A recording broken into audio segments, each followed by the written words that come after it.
On September the 20th, 2019, there was a worldwide protest against climate change.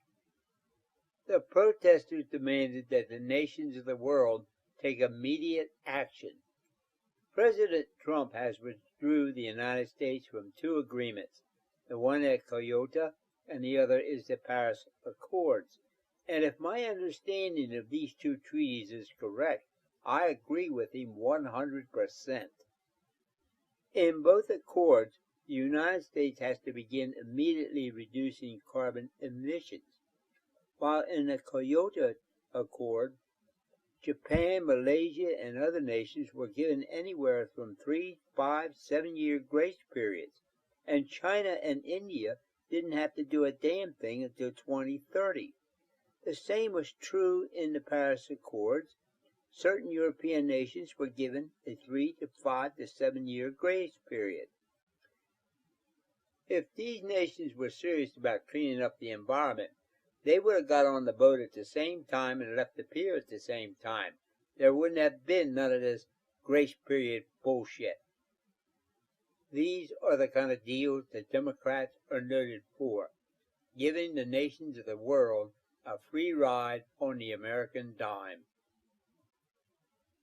Many people believe that climate change is due to carbon emissions. Well, that's only part of the story. In late 1989-90, the EPA, that's the Environmental Protection Agency, was wanting to know how much methane gas was given off by cattle.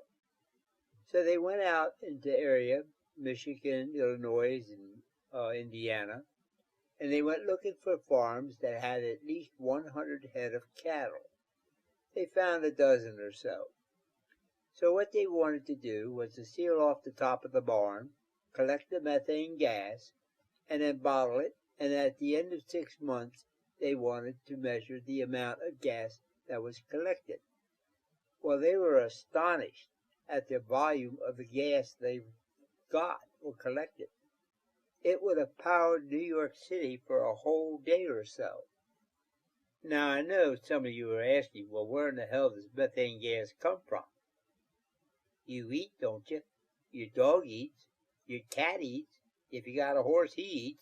And all animals and wildlife also eat. In that digestive process, a gas is created. And it comes out and is methane gas. You know it by a simple 4-letter word, a fart. So simply put, the EPA collected cow farts. The cattle population of the United States is over 94 million. The horse population over 9 million. The number of dogs, cats, and other farm animals, and wildlife of all kinds, only God knows the number. And let's not forget the world population, over 7.7 billion and counting. It may be that this is still not the biggest threat. Several weeks ago on 60 Minutes, and I can't remember the name of the reporter, but they went to Siberia to talk to a Soviet scientist that has been living there for the past 20 to 30 years. He made a prediction concerning the thawing of the permafrost. He could not get his information published, and a lot of scientists thought he might be a quack. Well, guess what happens today? He has no trouble publishing his findings. He then took the reporter out back to an area where he has dug a hole 3 to 4 feet deep. He said 20 years ago you couldn't even get a shovel in there because it was hard as concrete.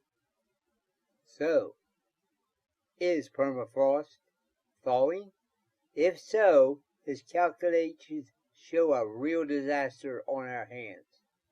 According to his calculations, there is enough carbon and methane gas stored in the permafrost of Siberia, Alaska, and the northern territories of Canada to make the industrial revolution of the past 200 years look like child's play. In other words, we are going to die of suffocation. Adding insult to injury, the president of Brazil wants to develop the Amazon. In other words, he wants to burn it down and turn it into farmland. Well, that's what the farmers are presently doing down there all by themselves. However, there's going to be a problem. Suppose he does do all that and turns the entire Amazon into farmland. Well, how's he going to work the ground? The Amazon is referred to as the lungs of the earth, producing over 25% of the oxygen for the earth. So if he has his way, there won't be any air to breathe.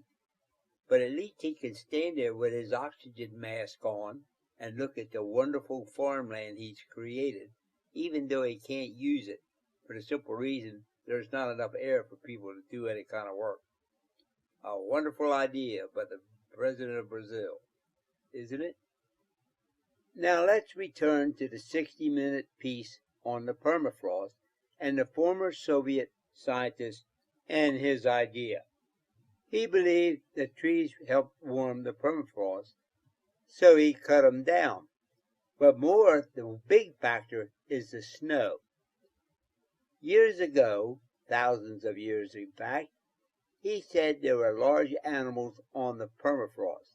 They were the woolly mammoth, and they had huge hoofs, and they pawed the ground to get to the grass that was underneath the snow, thus disturbing the snow and exposing the ground underneath to the extreme cold temperatures, thus maintaining the frozen condition of the permafrost. To test his theory, he has imported bison from Norway and Finland because these are large hoofed animals who can withstand the extreme cold of Siberia with no ill effects. These animals are similar to the American buffalo, which can easily withstand minus 50-degree temperatures with no problem, and are being imported to Alaska for the same reason. Food for thought. 20-30 years ago, they cloned a sheep and they named it Dolly. Now, consider this. Years ago, they found a fully frozen woolly mammoth in the permafrost of Siberia. It was so complete that not only did it have its hair and fur intact, everything, including what it ate that morning for breakfast before it wound up getting stuck, dying, and freezing to death. Now, here's what they are considering. The woolly mammoth is a close relation to the elephant. If we remove the elephant's DNA from a fertilized elephant egg and replace it with the woolly mammoth DNA, the gestation period about 2 years, then hope for the best. Man, wouldn't it be nice to see a real live woolly mammoth? Reminds me of that FedEx commercial in which a caveman steps out and got stomped on by a giant dinosaur. So if we reduce the carbon emissions to zero and keep the permafrost frozen, we will end the possibility of climate change. Not quite. The one thing you forgot is the human population. In the original Star Trek series of the 60s, the Enterprise visited a planet that was extremely overpopulated. There was never or hardly any room for anything. Everything was synthetic, including the air. That could be the Earth in the future, provided we get there. I hope you will subscribe to my channel. Until we meet again, have a nice day. Thank you, goodbye, and good luck.